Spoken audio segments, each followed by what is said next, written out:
flow.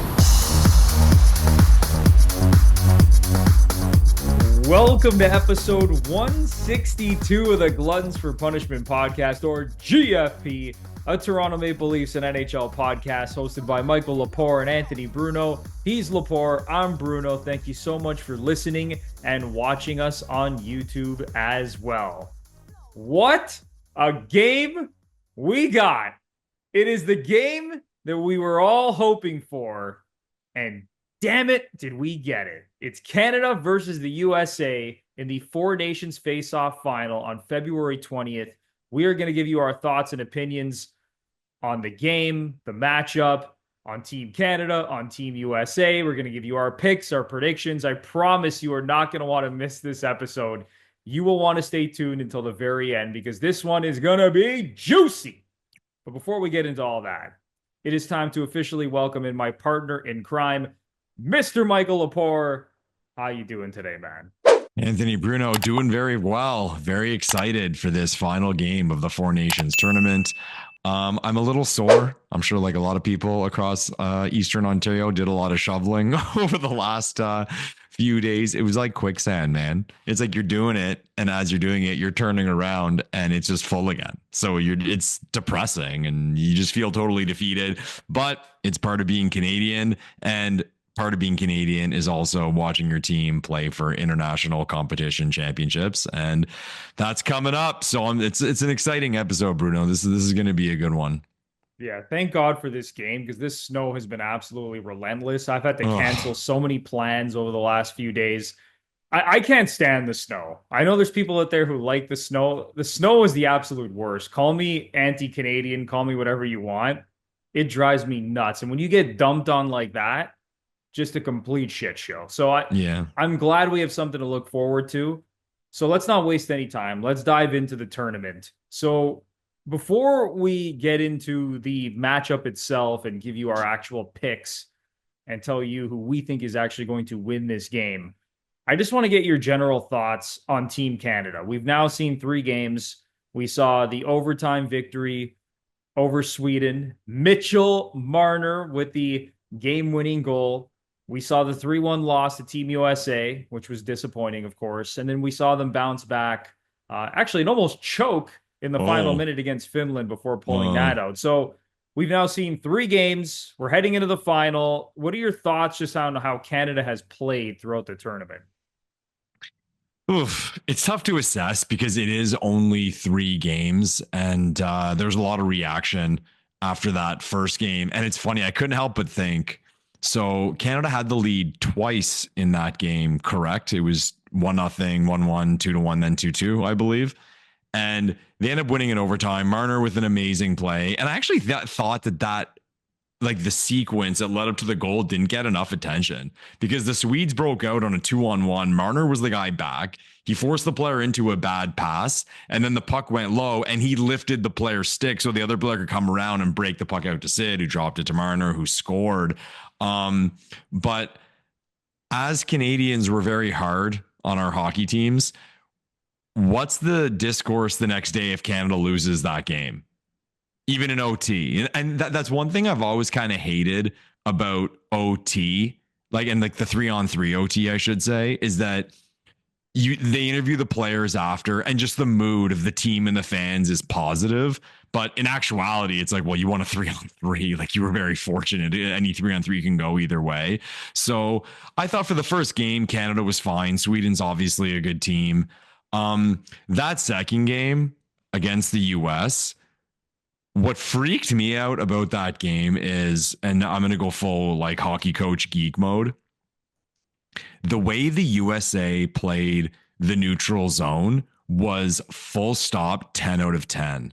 10 out of 10. There was no room to operate out there. Every time a Canadian player broke through into the neutral zone, you could see they were running a 2-2-1. So they would have 2 guys at the blue line, 2 guys at center ice, and then they would just shift to that player.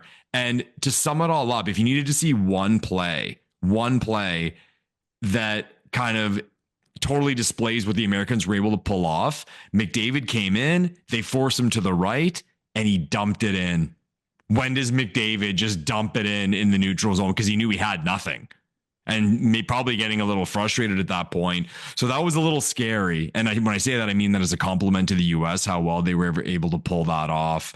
The game still could have went either way, and I found there was kind of an overreaction of the fans, almost as if like the States killed us. It's like, no, it could have went either way. We know the Americans are good. Like, what did we think this was? That was always going to be a coin flip game. Just how the next game is also going to be a coin flip style game. Yeah, 100%. And then it was kind of, I saw the opposite. Maybe you tell me, Bruno, what you saw. The game against Finland, especially in that first period, Finland was just letting Canada blow through the neutral zone with speed and come in every time. It's like, guys, what are you doing? That was a brutal start for Finland. Like, as soon as I saw shift after shift, McDavid and McKinnon just picking up speed and gaining the zone and kind of doing what they wanted to do. Yeah, that's not how you play against Canada. If you let those guys gain the zone with speed and then make plays, like, you're done. Yeah. Yeah. And as you said earlier, you touched on, thank God they were able to hold on. Like, frig, man, like can't make it easy. Can't make it easy. But all in all, they are where we expected them to be in the final against the US. And it's one game now. And it's one of those things where over the last week or so, there's been a lot of discussion on how the teams played, how certain players have played, which players should be there, which players should not be there. But it's not going to matter.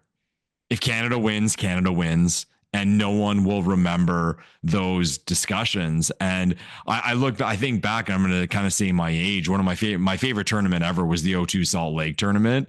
And people forget the Swedes kicked Canada's ass in that first game. I think it was 5-2. And the takes the next day, oh my God, this team is trash. Gretzky picked the wrong team. This team can't skate. They end up winning the gold medal. So there's been a lot of opinions floating around naturally, but now it just comes down to one game, the puck getting dropped, and who's up by one goal when the scoreboard reads 0. The way that I've thought about Canada through these first 3 games is that they've played kind of how I thought they would play. And what I mean by that is, okay, the first game, they got out to a great start against Sweden.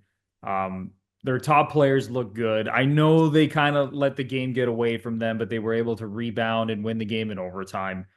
Then the game against the US, sure, it was a little disappointing, but as you said, that could have gone either way.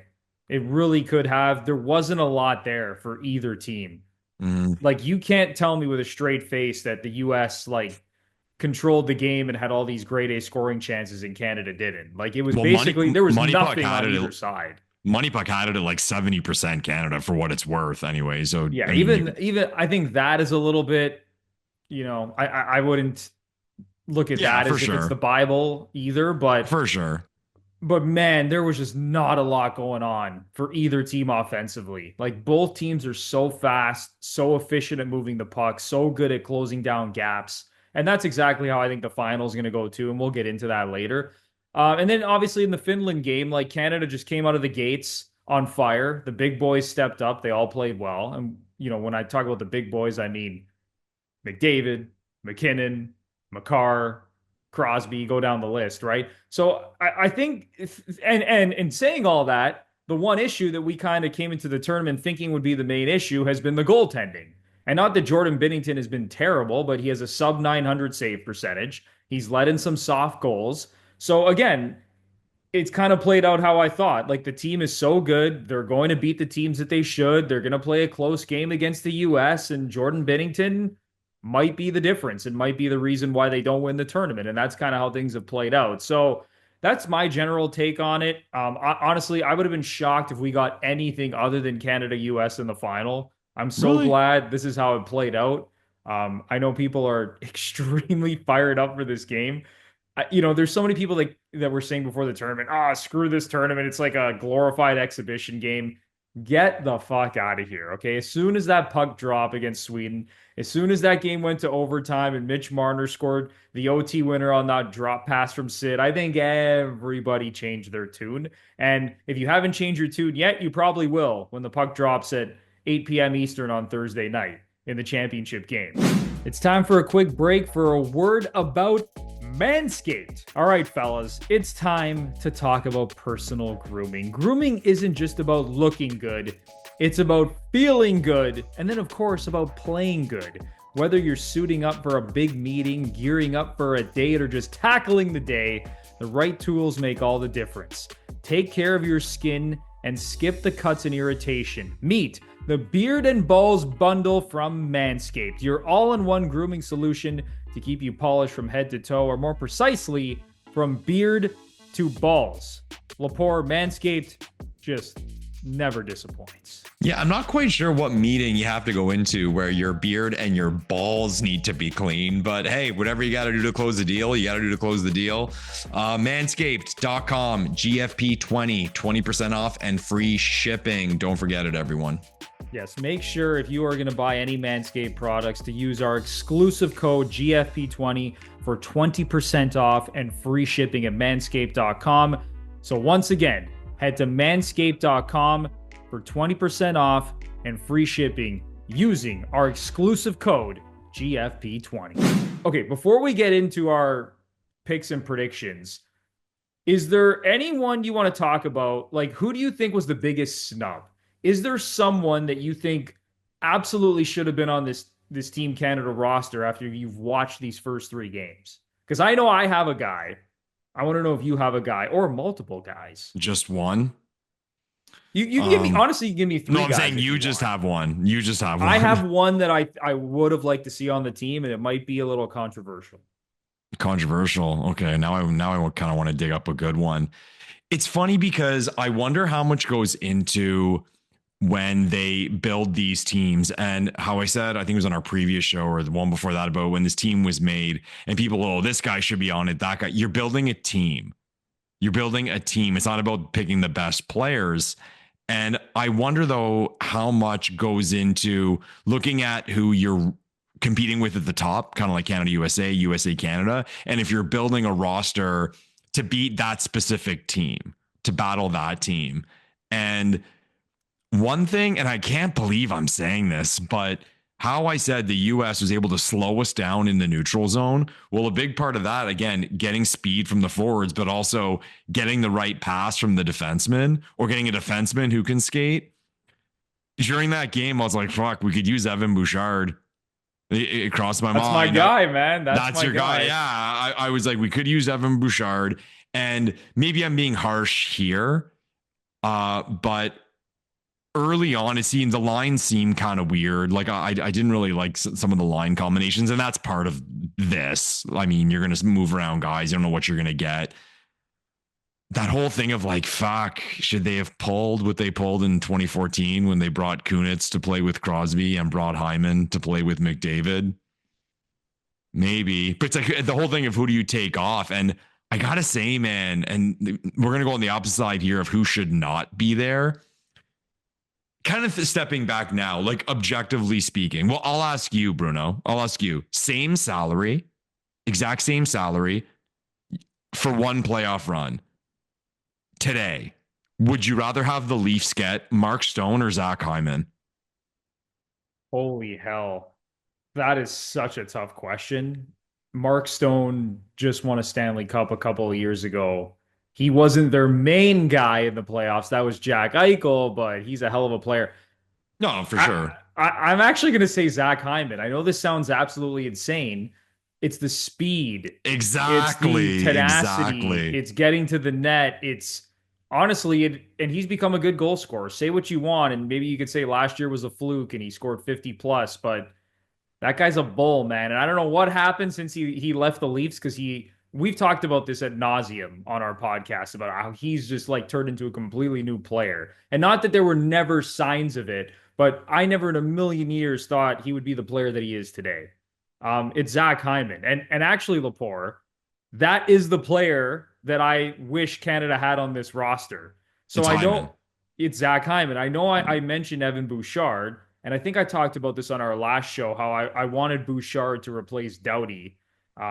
Yeah. And I think he should have made the team. Like, his possession numbers this year, amazing. He can run the power play. He moves the puck. The Oilers dominate play at 5-on-5 when he's on the ice. But I just think having a guy with speed next to McDavid just makes so much sense. And not that Mitch Marner was not a good fit with him, but that Marner, Reinhart, McDavid line was just not clicking unless McDavid was just doing things on his own. There was just something about that line, and it's not taking away anything from Mitch. You know, I love Mitch. Reinhardt scored 57 goals last year. He's got 30 plus this year. There's something that wasn't working until they promoted Braden Point to the top line, who is a guy who can skate, one of the fastest guys on the team, can put the puck in the net, one of the best goal scorers in the country. Then it clicked against Finland. So I would have loved Hyman to be there because I think he's a perfect fit beside McDavid. We've seen it now for the last few years. And it would have been there wouldn't have been that period of time where you had to feel things out and try to figure out these lines. You could have slotted Hyman in, don't even think about it.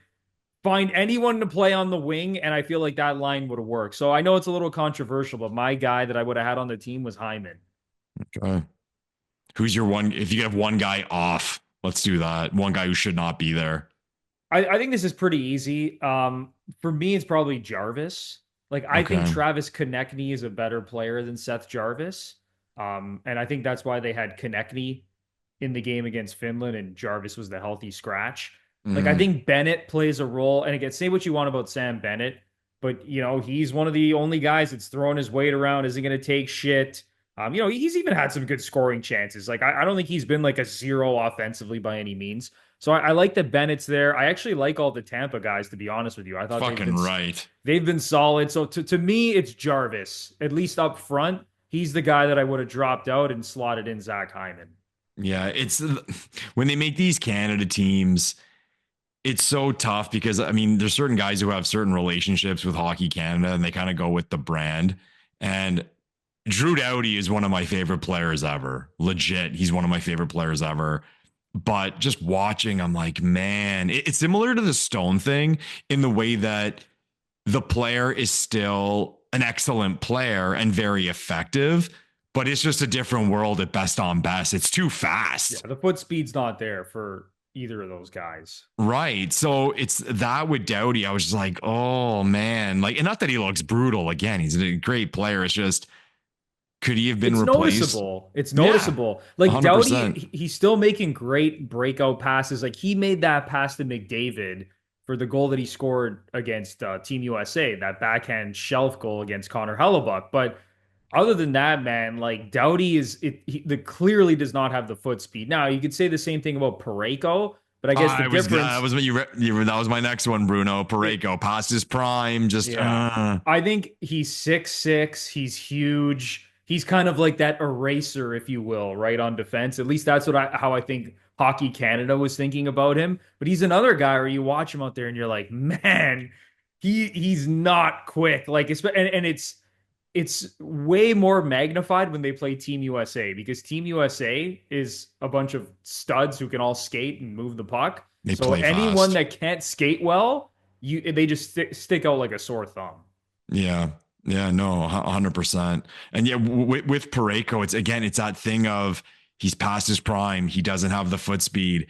Yeah, he hits, but, you know, people get these brands because of their name. Like, St. Louis won the cup in 2019. You know what I mean? When he was in his prime, how can you? I'm not criticizing the pick. Again, if they win, I'll be happy about it. But just I'm questioning it. Yeah. And my I told you so moment of the tournament was I watched a lot of Dallas during the playoffs last year, if not all of their games. And I thought Harley was like phenomenal. Yeah. I remember you talking on this podcast about Thomas Harley. So he was unreal in that USA game. When this team was made, I was pretty shocked he wasn't there. And then even how there was the replacement with the Pietrangelo injury for Doughty, like the question about the Stone Hyman thing. Right now, if the Toronto Maple Leafs could get Drew Doughty or Harley, who would you pick? Oh, it's a no-brainer. Thomas Harley all day long. So again, and I know there's pedigree. How much do you buy into experience? Is experience overrated? It is overrated in a tournament like this where it's 4 games max. I mean, listen, not that experience means nothing. I feel like you need maybe a couple guys with experience, but they still have to be good. Like Crosby, he's still been very good. I know he had some shaky moments against Team USA with the turnover, but he's produced. Weird. He's been good. you don't need like, and again, like McDavid, okay, it's not, I know he hasn't competed in a bunch of Olympic games and won gold medals, but the guy's been on multiple playoff runs. He's played in a game 7 of the cup final. Yeah, That's experience. All the guys that have 100%. won cups, Nathan McKinnon, that's experience. You don't need to like force guys like Drew Doughty from the previous regime, or not regime, what do I want to, the previous, I guess, generation of these great Canadian players. You don't need to force guys in like that, and lean on their, and have to lean on their experience. I think it's completely overrated. Yeah, agreed. Agreed. Before we get into I guess our picks for the game, anyone else? Like, I know there's been talk about Tom Wilson, and I guess it's because of all the 3 fights in 9 seconds. Like, are you like, do you think Tom Wilson actually should have been on this team? Because I don't think he should have. Again, you're building a team. I think you have those guys. And people say, oh, Wilson does certain things better than some of these guys, but like you have like Hagel. Hagel's as advertised. You have that type of player. Brad Marchand, if he needs to be. I don't know. I think the Wilson pick too would have kind of been a distraction. And even for him, like, when players, they're picked up by a team and there's a certain expectation of a type of player they're going to be, and it almost goes overboard. It just, to me, would have been kind of cringy. And he's a great player. And if he was on the team, I'd be fine with it. But I'm not going to be flipping out because he wasn't there, or I'm not going to make a statement thinking I think he should be there. Yeah, would it have been nice to have him in that Team USA game? Yes, because he's a psychopath and he probably would have tried to beat the hell out of someone. It would have been fun to watch. And I know everyone's like, "Oh, he's got over 20 goals this year. He's Yeah. a better goal scorer than McDavid and McKinnon, and go down the list. He has more goals than all these guys." Tom Wilson would not have been playing in your top 6 or top 9 for that matter. At least I don't think he would have been. I think Zach Hyman would have been a way better fit on the team, call me crazy, than Tom Wilson. All right, let's get into the game itself. Okay. Okay. You know me, I'm a betting man. I always like to look at the betting markets because it's a pretty good indication of how the game is probably going to play out. So this is, it's been sitting around a coin flip for most of the last 48 hours, or the at least since Canada punched a ticket to the final. Right now, the current line that I'm seeing at Pinnacle, Canada minus 111, USA minus 101. So Canada slight favorites. It's kind of been bouncing like back and forth. There's some injury news heading into this game, Lepore. Like, the US is banged up, man. Austin Matthews dealing with an upper body injury. I have a feeling it's the same mysterious upper body injury he's been dealing with all season with the Leafs. The Kachuk brothers both dealing with lower body injuries. It looks like all 3 of those guys are going to play. Like, I'd be stunned if none of them play. The big thing though, Charlie McAvoy is out with an upper body injury. Quinn Hughes, who was originally ruled out of the tournament with an injury, is now joining Team USA for the championship game, but he's only going to play if there's another injury. So similar to the Thomas Harley situation. So there's a lot of uncertainty around the USA, whereas Canada, in the last game, they switched up the lines, seemed to find their groove, got Cale Makar back. I think things are trending in the right direction for Canada. I'm not going to give my pick yet. First, I'll throw it to you just to give your thoughts on the game. Yeah. As far as the injuries go with Kachuk and Matthews, I don't know how much to buy into them, or if they were just rest, like, for those guys.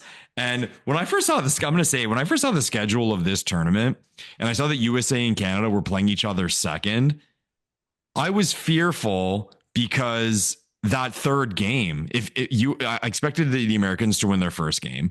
And then if they beat Canada, well, then they're in. And then they can rest players for their third game.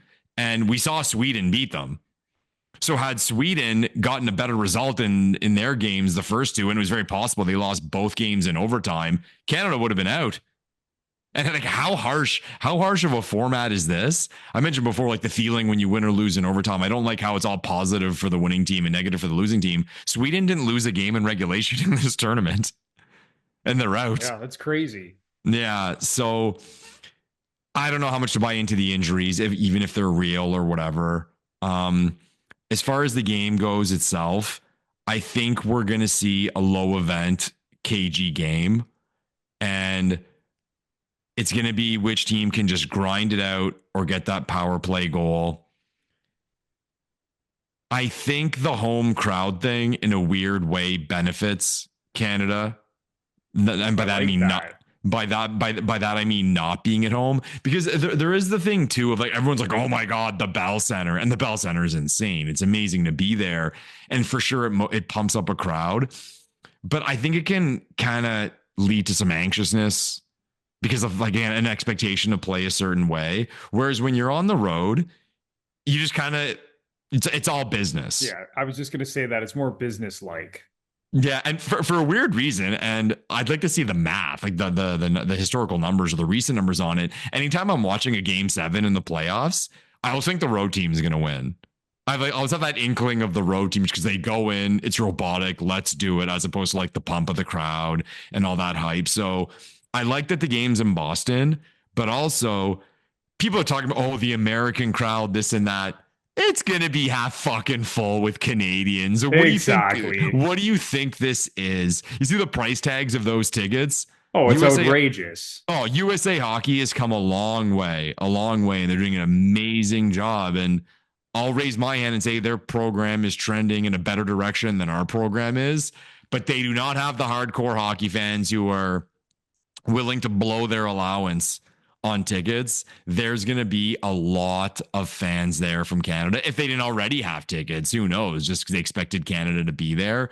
So I think that's really gonna push Canada to that like little bit of feeling of we're taking over the building. So I got Canada winning the tournament. And like I said, I think it's gonna be a low scoring cagey game. I'm gonna say Canada wins 3-1 on an empty netter. Okay. Who scores the game winner for Canada? The game winner, who's gonna Braden Point. Oh man, okay. I'll give you my I prediction for wanted to this. go. I got to go semi-random. What did I No, say? no, I love that. I love that, and you'll find out why in a Okay. second. But okay, so Lepore has Canada winning the tournament 3-1, a clinical, business-like road victory. I also really like Canada in this game. I think they should be even bigger favorites in this spot. I think these injuries are a real concern. And again, I think the Kachuk brothers are going to play. I think Matthews is going to play. But to have those three guys and three like very key guys, their number one centerman, the Kachuk brothers, when they've been on the ice in this tournament, have made a big impact, whether it's on the score sheet, whether it's in stirring shit up and fighting people. So to have those guys out, even to have McAvoy out, who laid that massive hit on McDavid in the That's USA huge. Canada game. And you know what's interesting? So in that game, it was Jacob Slavin and Brock Faber who actually logged the most minutes on defense. But Charlie McAvoy, like he was still top 4 in minutes. He's a beast. Again, laid some of those big hits. So losing him is gonna be tough. Like I don't think Quinn Hughes is gonna end up playing. Even if he does, the guy hasn't played in like what couple of weeks, like, and then he's going to be thrust into this game in that Yeah. environment. That's going Good to be point. tough. Even if he does play, I don't think he'll make like a huge impact. So the big thing to me is the return of Cale Makar. Like he comes back in the Finland game, and who knows if he's even back to 100% after like whatever the hell he had, his flu, or I don't know what it was, some cold or flu. Comes back, leads the team in ice time, buzzing all over the ice, one man breakout, dancing across the blue line in the offensive zone, making things happen. He is such a difference maker because when you slot him into the top of the depth chart, everyone else on defense, they play their role. They play the exact amount of minutes they should be playing. You have him back with Devon Taves, who I think low key has been awesome in the tournament. Like I love Mm-hmm. watching that guy play. So to have Makar back, to have the decor back the way it should be, I think they figured things out offensively as well, like moving up Braden Point, not to toot my own horn. After the USA Canada game, I was talking to one of my buddies that I was watching the game with, and I'm like, the obvious move is just moving Point up to play with either McDavid or McKinnon. Like he's fast, he could score, like he'd be a perfect fit with basically anyone. Like Scrappy. that's how highly I think of Braden Point. So I just think I again though I agree with you. I think it's going to be a low scoring game. It's going to be tight checking. These teams are too fast, too good defensively, too good at closing down lanes, closing down gaps. There's not going to be a lot of breathing room out there. There's not going to be a lot of grade A scoring chances. Yes, I'm a little bit worried about Jordan Binnington, but I'm going to be riding with who I think again are the three best players in the world: McDavid, McKinnon, Makar. I think they're going to figure it out. I have Canada winning the game 3-2. And the reason I love your pick about Braden Point so much is that I have the exact same guy scoring the game-winning goal. And I have Braden Point scoring the game-winning goal. It's going to be a pass from McDavid to Braden Point. Canada's going to win 3-2, and the Americans are going to be crying in Boston. Yeah. Hopefully we're right, Bruno. Hopefully. All right, Lepore, any final thoughts before we wrap this thing up and get fired up for this game on Thursday? I don't say this very often, Bruno, if ever, but bravo to the National Hockey League for this tournament, because this has been awesome. Like, I've watched every game of this tournament. The quality of play is amazing. Seeing all these guys together is amazing. It's like a pump up for the Olympics next year. Bravo. It's been great, regardless of the outcome. And yeah, hopefully it's something that we get to see more often. By that, I mean international best on best hockey, because we haven't gotten as much as we deserve. It's great. Yeah, I couldn't agree more, man. I was one of those guys before this tournament started. I couldn't wait to watch these guys play. Like, I love hockey, and just the thought of watching, Sid play with McKinnon, to watch McKinnon and McDavid and Makar play together, and even Marner being thrust into that top six as a Leaf fan and watching how he was going to play with those guys. I was just so fascinated to see how all these guys were going to play together. And the same thing with Team USA, to watch like Matthews and Jack Hughes and the Kachuk brothers and Jack Eichel. Like, I don't know how, as a hockey fan, you couldn't be like over the moon excited about that, because we never get to watch that. It's been forever since we've seen all of these guys play on the same team at the same time. So I couldn't agree more. I've been so excited to watch every Canada game. I can't wait until this championship game. It's going to be awesome. And I hope we get more of these down the road. But that is going to do it for episode 162 of the Gluttons For Punishment Podcast, or GFP, a Toronto Maple Leafs and NHL podcast, hosted by Michael Lepore and Anthony Bruno. I say this at the end of every show. If you really enjoyed this episode, whether you're a first-time listener or long-time listener, please consider giving us a 5-star rating and review on either Apple or Spotify. It does wonders for the show. If you're watching on YouTube, small things like liking the video, subscribing to the channel, writing a comment down below with your take on who you think is going to win the championship game, and even ringing the notification bell so you know exactly when we're going to post our next piece of content. All of that helps our channel immensely. But that's going to do it. We both have Canada winning the game in a low-scoring affair. Best of luck if you're betting on the game. Enjoy the game if you're just watching it as a fan. And let's go Canada, baby. Let's finish the job here. Yeah. All right, guys. We'll talk very, very soon. Thanks, everyone.